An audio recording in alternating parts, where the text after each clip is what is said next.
고린도후서 4장 7절에서 12절까지 말씀입니다. 고린도후서 4장 7절에서 12절까지 말씀입니다. 제가 한 절, 여러분들 한 절 교독하십니다. 우리가 이 고백을 질그릇에 가졌으니 이는 심히 큰 능력은 하나님께 있고 우리에게 있지 아니함을 알게 하려 함이라. 우리가 사방으로 벽격선을 당하여도 쌓이지 아니하며 답답한 일을 당하여도 낙심하지 아니하며 박해를 받아도 버림받지 아니하며 거꾸러뜨림을 당하여도 망하지 아니하고 우리가 항상 예수의 손을 보며 지성을 예수의 생명이 또한 우리 몸에 나타내게 하려하나. 우리 살아있는 자가 항상 예수를 위하여 죽음에 넘겨지는 예수의 생명이 또한 우리 죽을 육체에 나타나게 하려 함이라. 그런즉 사망은 우리 안에서 역사하고 생명은 너희 안에서 역사하느니라. 아멘. 지난 한 주간 많은 사람들의 마음을 안타깝게 하는 사건이 있었어요. 저도 뉴스를 보는 중에 어떤 분들은 페이스북에서 이 뉴스를 서로 이렇게 쉐어하고 하면서 안타까운 마음을 함께 나누었는데, 그 서울 송파구에 한 단지 야방에 새들어 살고 있던 새 모녀가 목숨을 끊은 일입니다. 그 어머니는 흰 봉투에 이렇게 썼어요. 저는 흰 봉투의 주인 아주머니께, 그 집주인께 저는 흰 봉투 위에 메모를 남겼죠. 죄송합니다. 마지막 집세와 공과금입니다. 정말 죄송합니다. 라는 쪽지를 남겨둔 채 30대 두 딸과 함께 죽음을 선택했죠. 12년 전 암으로 남편을 잃고 혼자 된 후에 큰딸은 그 당뇨와 고혈압 때문에 그 병치레에 시달리고 더 이상 생활을 도울 수 있는 형편이 되지 못하고, 그리고 작은 딸도 편의점에서 아르바이트를 하는 등 열심히 힘을 냈지만 참 어려운 삶을 살았고, 결국은 그 어머니가 식당 일을 하면서 그 세 가족, 그 큰딸의 병원비와 또 약값도 함께 내면서 정말 알뜰하게, 거기 보니까 그 집을 정리하면서 나온 가계부도 나오더라고요. 600원짜리 라면 하나 삼각까지 가계부 하나같이 다 적으면서 그렇게 열심히 살아보려고 애를 썼는데, 얼마 전에 팔을 다치게 되면서 더 이상 식당 일을 하지 못하게 돼서 이제는 정말 벼랑 끝까지 내몰려서 그 무게를 감당하지 못하고 이런 일이 발생했다고 합니다. 물론 뉴스나 기사에 나오지 않은, 어쩌면 이런 절망의 마지막 이 비극의 결정을 하게 된 사유가 혹 다른 영향이 혹 있을지도 모르겠지만, 정말 이 마지막에 나아가서 열심히 살아보려고 애쓴 흔적이 이렇게 많음에도 불구하고, 또한 아주머니에게, 집주인에게 저런 메모를 남겨가면서 정말 죄송합니다. 내가 해야 될 일 다 하지 못하고 내 힘을 다해 살아보려고 했는데 내 손이 여기까지밖에 안 되고 더 이상 방법이 없어서 이 방법밖에 없다. 그리고 죽음을 선택하게 된, 더 이상 물러설 수 없는 막다른 곳에 이런 선택을 할 수밖에 없었다는 사실이 참 우리 마음을 많이 안타깝게 했습니다. 이 기사를 영어로 다시 읽으면서 제 마음에 두 가지 생각이 들었어요. 첫째는 주님께서 주님의 교회들을 향한 책망하시는 마음이 있다는 거죠. 제 한 지인분도 그 기사를 보고 가슴 아픈 마음에 페이스북에 그 기사를 쉐어하면서 이런 코멘트를 달았습니다. 도대체 하나님은 어디에 계신 거냐? 만일 믿지 않는 세상 사람들이 이 사건을 접하면서 이렇게 마음 착하고 살려는 의지가 있는 사람들도 이렇게 죽음을 선택하도록 방치하시는 하나님, 그 하나님이 과연 살아계시기나 한 거냐? 라고 질문한다면 도대체 우리는 믿는 자로서 그리스도인으로서 뭐라고 대답해야 되나? 아마 그런 고민과 안타까움이 있었던 것 같습니다. 어떤 누구도 우리 인생에 일어나고 있는 이 모든 고통과 죽음의 이유를 100% 속 시원히 설명해 줄 수 없습니다. 그 이유와 그것에 관해서 고민하고 공부한다는 신학교에서도요, 저는 신학 공부만 10년을 했는데 한글을 또 하고 영어를 하고 한글로 하고 할 수 없이 반복적으로 여러 번 해고 여러 교수님을 다 만나봤는데도 이 부분은 속 시원하게 답을 해줄 수가 없어요. 어느 영역까지는 우리의 죄로 인한 결과가 나타나기도 하고 어느 영역까지는 자연재해도 나올 수 있지만 어느 영역은 도저히 하나님의 뜻이라고도 말하기 힘들고 우연히 일어났다고도 말할 수 없는 그 영역이 존재한다는 거죠. 그것 앞에서 우리는 인간으로서 겸허하게 입을 다물고 모르겠습니다 하고 설 수밖에 없다는 겁니다. 그런데 어떤 사람들은 이렇게 얘기하는 그리스도인들도 있어요. 그 죽음에도 분명 어떤 하나님의 섭리가 있을 것이다. 혹은 사람이 그만한 죄를 지었으니까 하나님께서 죽도록 내버려 두셨겠지 라고 말하면서 마치 세상의 그 인과 공고식 사상을 하나님의 영적 원리이냐 함부로 들이대는 사람들이 있습니다. 그것은 믿음이 아니라 어느 폭력이죠. 공교롭게도 지금 우리 교회 수요 예배에 대해서 함께 욥기서 말씀을 가지고 강의 설교를 하고 있습니다. 욥기서의 주제도 역시 바로 이 이해할 수 없는 고통과 고난의 문제. 지난 수요일에는 욥기서 4장 말씀을 함께 나누었는데 동방 중에 이 욥처럼 의롭고 선하고 하나님 앞에 제대로 선 자가 없었다. 이렇게 시작하는 게 욥기서거든요. 그런데 욥기서가 바로 그 말이 끝나자마자 하루아침에 그 욥이 10명의 자녀들을 다 잃고 모든 재산을 다 잃고 발바닥부터 정수리까지 문둥병과 같은 피부병으로 덮여서 너무 간지러워서 24시간 앉아있을 수도 없고 서 있을 수도 없고 누울 수도 없고 잠도 이룰 수 없는 상황에서 그 기관장으로 가려운 곳, 고름이 터진 곳을 긁는 그 상황이 일주일 동안 계속하면서 잠도 들 수 없는 정말 고통의 그 극치에 다다른 그 욥의 모습이 갑자기 이렇게 나오게 되는 거예요. 그래서 욥기 4장에는 소위 당시에 현자라고 현인이라고 불리는 믿음 좋은 그의 친구 엘리바스라는 사람이 욥을 찾아옵니다. 그리고 그 친구는 그 고통스러워하는 욥에게 귀동냥으로 들은 하나님에 대한 지식을 가지고 위로인 척하면서 판단하는 말만 늘어놓고 있죠. 하나님은 이유 없이 이런 고통을 내리시는 불의한 분이 아니시다. 그러니 분명 이런 고통과 징계를 받을 만한 죄를 지었을 것이 분명하다. 잘 생각해봐라. 너도 알지 못하는 기억 안 나는 무슨 죄가 있으니까 이렇게 고통을 받을 거야. 빨리 생각해내서 회개해. 나는 그렇게 해야겠다. 그러면서 욥에게 이야기를 합니다. 엘리바스는 그렇지 않아도 괴로워서 죽고 싶어하는 욥에게 신앙상담이라는 명목으로 찾아와서는 함부로 판단하고 저주를 쏟아붓는 격이죠. 아시는 것처럼 욥은 실제로 어떤 특별한 죄 때문에 이런 고통을 받고 있는 게 아닙니다. 자신이 안에 있는 그 죄의 어떤 소욕, 심플 디자이어 때문에 템테이션, 유혹 때문에 그런 것이 아니에요. 하나님께 선한 의도의 테스트를 받고 있는 것이었습니다. 어쩌면 이 새 모녀의 죽음에 대한 소식을 접하면서 이 욥의 친구 엘리바스와 같은 생각으로 이들을 정죄하고 판단하는 그리스도인들도 적지 않을 것이에요. 이 새 모녀는 참 불쌍하지만 자살했으니 할 수 없이 지옥 가겠네. 혹은 예수 안 믿으니까 저렇게 되지 등등 거의 저주에 가까운 발언과 생각 이런 생각들을 가진 사람들이 적지 않습니다.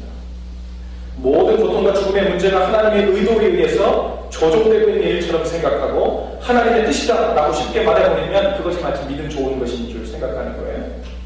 과연 한 나라의 해변을 강타한 쓰나미 때문에 그 해변에 있던 어린아이부터 남녀노소 할 것 없이 수만 명이 동시에 떼죽음을 당한 것을 가지고 하나님의 뜻이었다고 선한 계획이 있을 거라고 얘기할 수 있을까요? 과연 하나님께서 죽음으로 심판할 만한 중죄인들만 동시에 그 해변에 다 모아놓고 한 번에 죽음으로 그 죄를 물었다고 얘기할 수 있을까요? 우리는 그런 하나님을 믿지도 않고 우리가 아는 하나님은 그런 하나님도 아니죠.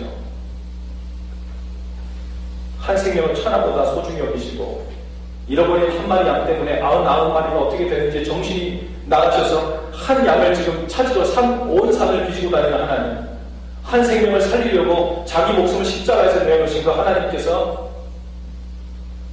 심판하시는 몇만 명을, 그 중에 죄인들이 대부분이니까 어린아이 할 것 없이 조금 덜 죄 지으면 할 수 없었던 애들 그냥 거기 있으면 같이 죽는 거야. 이런 식으로 같이 딸려보내서 심판하시고 죽음으로 내모는 그런 하나님을 우리는 믿지도 않고 그런 하나님을 알지도 못합니다. 그런데 마치 우리가 설명할 수 없다는 이유만으로 하나님의 뜻이다 라고 얘기해버리면 우리는 하나님을 이상한 하나님으로 만들어버리는 거예요. 차라리 모르겠습니다 하는 게 낫죠. 그렇죠?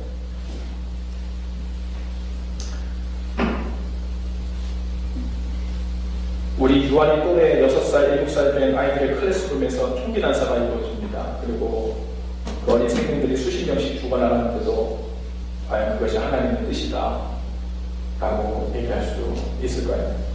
그것은 믿음이 아니라 하나님을 무자비한 분으로 오해시키는 발언이죠. 어떻게 한 생명을 천하보다 소중히 여기신 하나님께서 그렇게 하실 수 있으시겠어요? 여러분, 그 누구도 이 세상에 일어나는 모든 죽음과 고통의 문제를 그 이유를 100% 속 시원히 설명해 줄 수 없습니다. 물론 큰 범주 안에서는 근본적으로 죄로 인한 것입니다. 죽음은 아담과 하와가 있기 전에, 아담과 하와가 죄를 범하기 전에 이 세상에 죽음이라는 것이 들어오지 않았어요. 하지만 아담과 하와의 범죄한 이후에 죄의 삭은 사망이요, 그 안에 죄가 어떤 식으로든 이 세상이 시작되게 된 거예요. 그런 의미에서 죄가 죽음의 원인은 맞지만 아주 작은 케이스마다 그것 또한 죄 때문이라고 혹은 하나님의 뜻이라고 함부로 이야기할 수는 없는 거죠.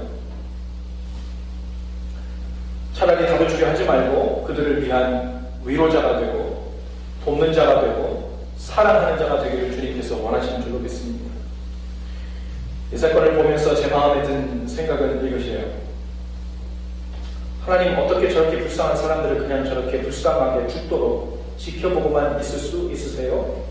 라는 이런 질문보다는 오히려 그들을 안타깝게 여기는 우리의 마음보다도 훨씬 더 마음 아파하시는 주님의 마음인 것을 고백합니다. 여러분, 어쩌면 우리가 착각하고 있는지 몰라요. 우리한테는 그 세모녀의 죽음이 서울 송파구 어딘가에 살고 있는 마음 착했던 동양 사람 혹은 친구 어머니 같고 언니 누나 같은 동생 같이 느꼈을지 모르겠지만 하나님께는 그들이 잃어버린 자식들이고 자녀들이고 딸들입니다. 잃어버린 자식들이었어요. 그래서 주님은 오히려 이 땅에 있는 교회들을 책망하고 계실 것 같아요. 주님은 도리어 우리 교회들에게 그 책임을 물으시는 거예요. 그들을 살리고 그들을 돌보는 일이 국가가 책임을 맡을 것이 아니라 주민센터가 거기 책임이 있는 것이 아니라 그 일을 하라고 보내주신 주님의 교회들에게 그 책임을 물으신다는 거예요. 내 사랑하는 아들들이 딸들이 저렇게 죽어가고 있는데 그들을 돌보고 사랑하고 살리라고 세워놓은 내 교회는 그때 어디 있었느냐, 무엇을 하고 있었느냐, 저렇게 외진 곳에서 그 어려운 형편을 누구 한 사람에게도 토로할 사람 없이 절망에 떨어지고 벼랑끝까지 내몰린 저 사람들을 찾아가라고 진작에 내가 명령하지 않았느냐. 그 일을 하라고 너희를 교회로 세워줬고 교회로 만들어줬고 교회가 되라 했는데 너희는 그때 어디 있었느냐 하고 주님께서 그 책임을 우리에게 물으실 것입니다. 바로 나에게 물으실 것입니다. 여러분, 다른 교회에 뭐라 할 것 없이 우리 교회가 먼저 회개해야 하고 주님의 이 부르심에 응답해야 될 줄로 믿습니다. 우리 교회에서도 샘물의 집 혹은 오병이의 사역을 통해서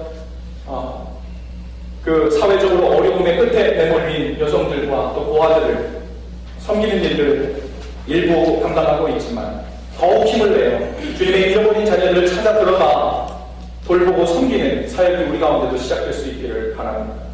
하나님, 어떻게 이런 일이 있을 수 있습니까? 라는 질문보다 주님, 그 일을 하라는 명령을 받은 제가 우리 교회가 그 비참한 일을 그 비참한 일을 사랑으로 막지 못해서 주님의 마음에 또 대못을 박았습니다. 라는 이 고백이 우리 가운데 먼저 있어야 될 줄로 믿습니다. 우리 교회들이 회개하는 마음으로 더욱 잃어버린 백성들을 찾아 나서야 될 줄로 믿습니다. 오늘 설교 후에 우리 교회 새로운 가족들을 환영하는 입교식이 있게 될 텐데 교회 멤버가 된다는 것은 단순히 교인 명단에 이름을 올리는 것이 아닙니다. 주님께서 원하시는 바로 그 이 일들을 나누어 감당하겠다는 우리의 고백인 거예요. 또한 이제 교회를 열심히 다니겠다는 것이 아니라 그러한 일을 감당하는 교회 일부분이 되겠다는 선택이고 고백 그리고 결단인 줄로 믿습니다. 사실 교회에 있는 여러 소그룹 모임들, 우리 교회 같은 교회는 말씀동행 모임들, 이런 모임들 중에서 이미 우리는 그 일들도 감당하고 있고 또한 더 잘 감당해야 될 줄로 믿어요. 대학부 청년부 센터 할 것 없이 소그룹으로 모이고 말씀 동행으로 모일 때 여러분 우리 가운데도 어쩌면 웃으며 만나고 은혜를 나누고 하나님 말씀을 나누지만 어쩌면 누구에게도 얘기할 수 없는 눈물이 아니고서는 입 말을 꺼낼 수 없는 그 얘기를 어쩌면 아직도 입 밖에 한 번도 안 꺼낸 우리의 내부들이 있을 수 있어요. 우리가 각 그룹에서 주님께서 주시는 서로 돌보고 사랑하고 케어하고 또한 주님의 은혜의 말씀을 따라 사는 것들 열심히 노력하고 힘쓰고 있지만 하나님 우리 교회에서도 하나님 이 모임들이 점점 더 활성화되고 마음들이 점점 더 깊어져서 하나님 이곳에서도 우리 아픈 얘기 아무에게도 꺼내놓을 수 없는 그 얘기를 우리 소그룹에서도 눈물로 얘기할 수 있는 자리가 되게 해 주옵소서. 만약 그 눈물로 꺼낼 수 없는 이 모임이라면 어쩌면 그저 소그룹이라는 시스템을 갖고 있는 교회에 불과하지 그 소그룹 때문에 온 교회가 힘있게 주님의 사역과 돌보는 일을 감당할 수 있지 못하고 있는 것이죠. 우리가 여러 형태로 지금 대학부 또 우리 청년부 센터 이렇게 시작하고 진행 중에 있지만 주님께서 더 이 안에 은혜가 담기도록 더 사랑이 담기도록 더 돌볼 수 있는 그런 일이 시작될 수 있도록 주님께서 더 지혜를 주시고 또 우리의 마음을 더 모을 수 있기를 바랍니다. 이 사건을 보면서 제 마음에 든 두 번째 생각은 이것입니다. 저 새 모자뿐 아니라 우리 중 그 누구라도 저들과 같이 절망의 끝에 몰려서 안타까운 결정을 하지 않으리란 법이 없다는 거예요. 그 새 모녀가 특별히 인내력이 없어서 그런 결단을 한 게 아닙니다. 인생을 어떻게든 살아보려는 의지가 약해서 그런 결단을 한 것도 아니죠. 성경은 우리를 포함해서 모든 사람이 저들처럼 깨지기 쉽고 절망의 나락으로 떨어지기 쉬운 마치 질그릇 같은 존재라고 이야기하고 있어요. 당시 있었던 그 질그릇들은요, 그냥 흙을 반죽해서 그릇 모양으로 그냥 이렇게 빚은 거예요. 그리고 그걸 구워냈죠. 오늘처럼 아주 좋은 유향도 없었어요. 그저 물을 떠서 마실 때 흙이 많이 묻어들어가지 않을 정도면 잘 만든 질그릇이었을 거예요. 그러니 그런 약한 질그릇, 요즘처럼 전자레인지 넣고 돌려도 안 깨지는 그런 게 아니라 조금만 건드려도 들고다가 툭만 걸려도 흙이 흙이 떨어지고 바닥이 깨져버리고 금이 가버리고 하는 정말 너무나도 부서지기 쉽고 깨지기 쉬운 그런 질그릇들이었죠. 오늘 성경에서는 우리 각 사람 인간의 존재가 하나님 앞에 다 질그릇 같은 존재라는 거예요. 항상 조심해서 살아야 돼요. 우리 모든 인생이 마치 이런 질그릇과 같다는 거예요. 예수님을 믿는다고 해서 질그릇처럼 상처받기 쉽고 죄에 빠지기 쉽고 절망하기 쉬운 우리의 본질이 바뀌는 것은 미안하지만 아닙니다. 갑자기 은그릇, 금그릇 혹은 절대로 깨지지 않을 다이아몬드 그릇이 되는 것도 절대 아니에요. 하지만 우리가 여전히 질그릇임에도 불구하고 깨지지 않고 살 수 있는 길, 절망할 일이 생겨도 절망에 빠지지 않고 사는 길, 죄에 빠져도 죄책감에 사로잡혀 망하지 않는 길, 그 방법이 있다는 거예요. 그것이 바로 예수님 그 보배를 질그릇 안에 담고 사는 거다. 오늘 그것이 고린도후서 4장 7절의 말씀입니다. 다 같이 우리 4장 7절 말씀을 한 목소리 좀 읽겠습니다. 시작. 우리가 이 보배를 질그릇에 가졌으니 이는 심히 큰 능력은 하나님께 있고 우리에게 있지 아니함을 알게 하려 함이라. 아멘. 하나님이 우리의 DNA를 바꾸어서 웬만해서는 깨지지 않을 단단한 은그릇, 금그릇으로 바꾸시지 않고 질그릇인 채로 그냥 살게 하시면서 대신에 보배이신 예수님을 그 속에 담고 살도록 하셨다는 거예요. 가장 위험한 질그릇 같은 인생은 그런 그리스도인들은 이런 생각을 해요. 나는 이제 하나님의 자녀가 되었으니까 열심히 훈련해서 나름대로 정신력도 키우고 셀프 컨트롤도 하는 법을 잘 익혀서 좀 더 강도 높은 질그릇이 되어 웬만한 일로는 절망하거나 죄에 빠지거나 상처 입거나 절망할 일이 없는 그런 그릇이 되어야지. 언뜻 들으면 괜찮아 보이지만 이처럼 위험한 발언이 없습니다. 아직 복음이 무엇인지 내가 무엇을 능력으로 삼고 사는지 제대로 이해하지 못하는 사람이에요. 그런데 오히려 주님께서 원하시는 가장 강한 질그릇 같은 인생은 그런 그리스도인들은 이렇게 고백합니다. 나는 하나님 상처 입고 깨지기 쉽고 절망하여 벼랑 끝으로 뛰어내릴 수도 있는, 언제든지 뛰어내릴 수 있는 그런 질병 같은 존재지만 보배이신 주님을 담고 살고 있기 때문에 내 능력이 아니라 주님의 십자가의 능력, 죄사함의 능력, 성령님 주시는 능력으로 넘어질 수 없는 사람이다. 내 능력, 내 형편만 보면 당장에 언제라도 이 세모녀와 같은 그런 결정을 오늘 오후에라도 당장에 우리 안에 주님을 담고 있지 않으면 당장 다음 주 주일에 이곳에 없을 세모녀와 같은 상황에 다다랐을 때 이 사람들과 비슷한 결정을 했었을 사람이 수도 없이 많을 거예요. 하지만 우리는 여전히 이들과 같이 똑같은 질그릇이지만 우리 안에 보배이신 예수님, 흔들리지 않는 영원한 소망이신 예수님, 그분을 담고 있는가 담고 있지 못한가. 바로 이런 사람이 8절 9절의 말씀처럼 사방으로 우겨쌈을 당해도 쌓이지 않고 답답한 일을 당해도 낙심하지 않고 박해를 받아도 버림받지 않고 거꾸러뜨림을 당해도 망하지 않을 은그릇보다도 훨씬 더 강도 높은 그런 질그릇이 된다는 말입니다. 그 질그릇 안에 영원한 소망이고 능력이고 구원이신 예수님을 보배로 담고 살고 있기 때문인 줄로 믿습니다. 그 어떤 죄에 빠지더라도 우리 안에 담긴 보배이신 예수님만 바라보면 그 죄책감에서 헤어나와 주님 앞에서 다시 거룩한 삶을 하루에 10번이라도 20번이라도 다시 시작할 수 있어요.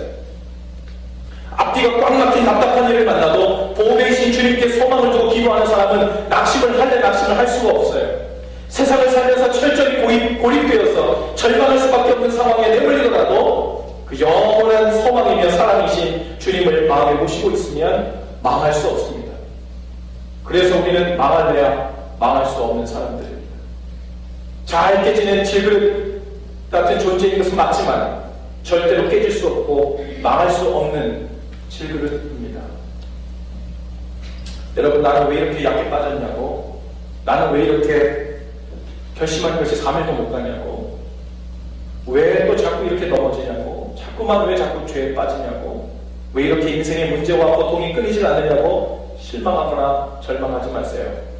우리가 절망한 진짜 이유는 절망한 일을 만났을 때, 실망한 일을 만났을 때, 좌절할 일을 만났을 때, 죄책감에 떨어져서 고통스러운 일을 만났을 때, 그것을 가지고 어디로 가야 될지를 모를 때, 우리 안을 아무리 샅샅이 뒤져봐도 우리 안에 보배이신 예수님이 안 보이고 안 느껴질 때,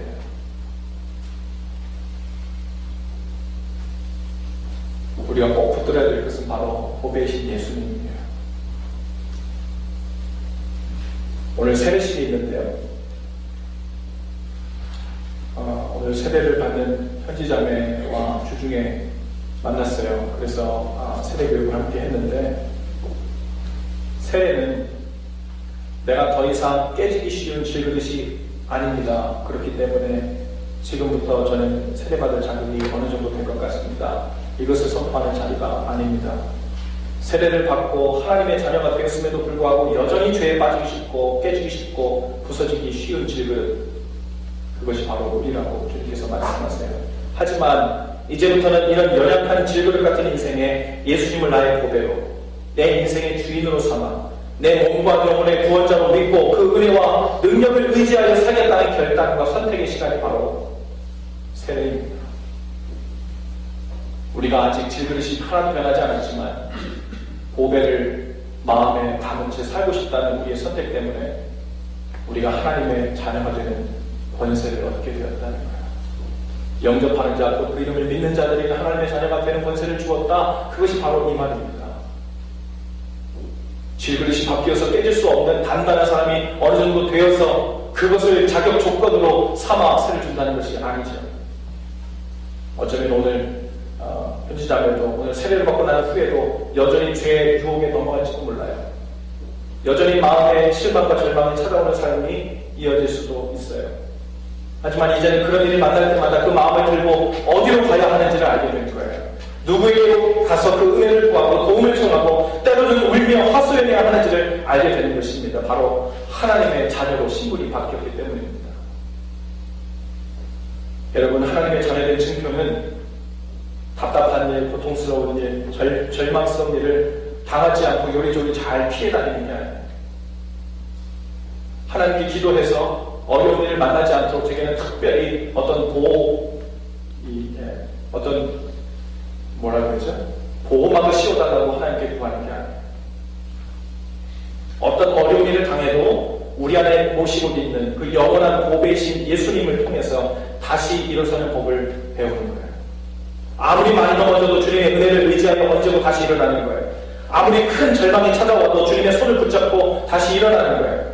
제 아무리 큰 죄책감에 시달리고 있다 하더라도 십자가에서 흘리신 예수님의 죄사함의 보혈이 훨씬 더 가볍고 모든 것이 다 사해졌음을 믿고 의지하면서 다시 일어나는 거예요. 그것이 바로 주님의 제자된 증거입니다. 주님의 자녀된 증거예요. 그러니 도저히 망할래야 망할 수가 없습니다. 망할 것 같은 일은 일어날 수 있지만 남자지 끝으로 떨어질 것 같이 내몰릴 수 있지만 우리 안에 계신 보배이신 예수님을 갖고 있는 한 우리는 망할래야 망할 수 없습니다. 고린도전서 4장 12절에 보면 다 같이 좀 한 목소리 좀 읽어볼까요? 고린도전서 4장 12절 말씀 시작. 그런즉 사망은 우리 안에서 역사하고 생명은 너희 안에서 역사하느니라. 이 말씀을 제가 메시지 버전으로 읽어드릴게요. 이렇게 적혀 있어요.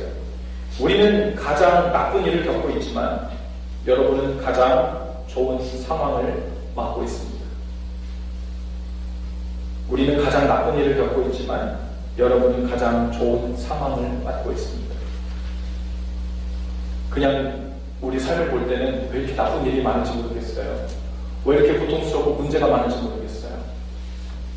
그런데 그 문제에 집중하고 들어가면 우리는 정말 겉으로만 봐서는 하나님 믿는 증거 하나도 없어요. 잘 되는 경우인 것 같아요. 여전히 문제가 있고 고난이 있고 그래요. 그런데 오늘 바울이 뭐라고 이야기하냐면 겉으로 볼 땐 나쁜 일이 일어나고 있는 것 같지만 사실은 그 안에 예수님을 보배로 모시고 있는 사람은 어떻게 일어야 할지, 이런 상황 가운데서도 어떻게 살아나야 할지를 지금 배우고 있는 거예요. 평생을 살면서 온전히 붙들고 있어야 될 그 단단한 것을 붙잡고 의지하고 일어서는 법을 지금 훈련하고 있습니다. 그래서 오히려 바울은 지금 내림자들에게 여러분은 가장 좋은 상황을 맞고 있습니다 라고 얘기하고 있어요. 우리 앞뒤좌우에 계신 분들과 이렇게 한번 인사하십시다. 당신은 가장 좋은 상황을 맞고 있습니다. 당신은 지금 가장 좋은 상황을 맞고 있습니다. 주님 앞에 기도하면서 주님, 제가 이거 얼마나 기도했는 줄 알아요? 일주일 기도했어요. 40일 기도했어요. 1년 기도했어요. 근데 왜 이 문제 안 치워주세요? 왜 이 문제 안 치워주세요? 때로는 우리가 기도하면 치워주시는 문제가 있어요. 그런데 때로는 기도해도 못 들은 척 하시고 그냥 두시는 문제가 있어요. 그것은 하나님이 못 들어서도 아니고 들어주기 싫으셔도 아닙니다. 그냥 두시는 이유가 있어요. 그냥 두실 때는 그냥 두시는 것이 하나님의 음성이고 메시지예요. 그럴 때는 그것을 그대로 품고 감수하고 품어내라는 거예요.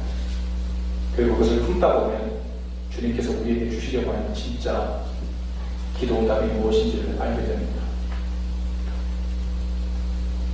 문제가 생겼을 때 기도를 통해 당장 눈앞에 치워지면 당장이 좋은 것 같지만 우리는 문제라는 것을 두려워하게 돼요. 문제가 또 생기면 어떡하지? 이번에 하나님이 치워주셨는데 다음번 문제 기도했는데 안 치워주시면 어떡하지? 더 큰 문제가 생기면 어떡하지? 하지만 어떤 문제가 오든 어떤 절망이 오든 어떤 벼락 끝으로 몰리든 상관없이 내가 여전히 질그릇인 것은 인정하지만 깨질 수 있고 무너질 수 있고 부서질 수 있고 상처받을 수 있는 걸 인정하지만 내 안에 변함없이 보배이신 예수님을 담고 있기 때문에 내가 망할 수 없다는 것을 알고 있는 사람은 두려움이 없습니다. 환난아 내게 오너라. 시련아 내게 오너라. 어떤 것도 주님의 사랑에서 날 끊을 수 없다. 이 고백으로 담대히 나가는 자, 이들이 바로 주님의 사람들 아닙니까? 시련을 그렇게 담대히 담대하게 맞아들이고 환란을 그렇게 맞아들였던 사람들이 신앙의 선배들 아닙니까? 사자굴에도 들어가고 당장 눈앞에서 죽어나가도 우리 안에 있는 그 보배이신 예수님 때문에 모든 시련과 환란 앞에서 담대할 수 있었던 자들. 환란이 있는 것이, 시련이 있는 것이 하나님이 계시고 안 계신 증거가 아니라 그런 일이 있음에도 불구하고 흔들릴 수 없고 망할 수 없는 바로 그 인생을 담대하게 살아낸 사람이에요. 그 사람들이 하나님의 사람들이고 우리를 그런 자녀들이 되라고, 그런 제자들이 되라고 이 시간 불러주시는 줄로 믿습니다. 우리 시간 자리에서 다 일어나셔서 함께 좀 찬송으로 우리의 고백